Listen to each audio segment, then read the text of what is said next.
Parin minuutin harjoituksia käsien hyvinvoinnille. Erityisesti niille, jotka tekee näyttöpäätetyötä. Niin pikku tauko työn tekemisestä.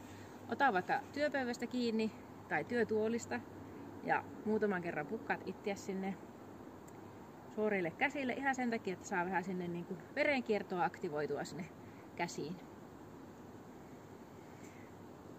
Ja sit voit laittaa kädet ristiin ja pyöritellä vähän ranteita. Ja kokeilepa pyörisikö ne toiseen suuntaan. Sitten voit tuolta kyynärpään takaa kiinni ja lähteä pyörittämään sitä kyynärvartta siinä.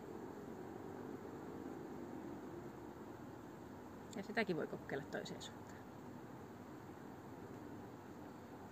Sitten toinen käsi sieltä kyynärpään takaa kiinni. Ja toiseen suuntaan. Hyvä. Laita sitten käsi suoraan eteen ja nosta sormet ylös. Ja vähän vejää niitä sormenpäitä ittiäs kohti. Pitäisi tuntua siellä kivaa venytystä käsivarressa.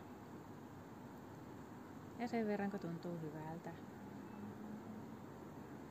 Ja laita sitten sormet alaspäin ja paina itseä kohti erityisesti tuosta etusormen nivelen kohdalta. Ja sitten käännä sormet sinne sivulle ja edelleen veä sitä nivelen kohdalta sinne itseesi kohti.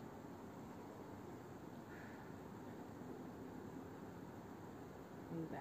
Sitten toinen käsi, voi vähän ravistella sitä kättä välillä ja toinen käsi eteen ja sormet ylös ja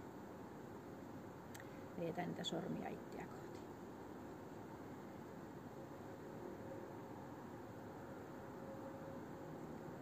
Noin, ja sitten sormet alas ja tuonne sivulle ja sitten painat tänne itseä kohti siitä, erityisesti siitä etusormen nivelen kohdalta, mistä etusormi lähtee.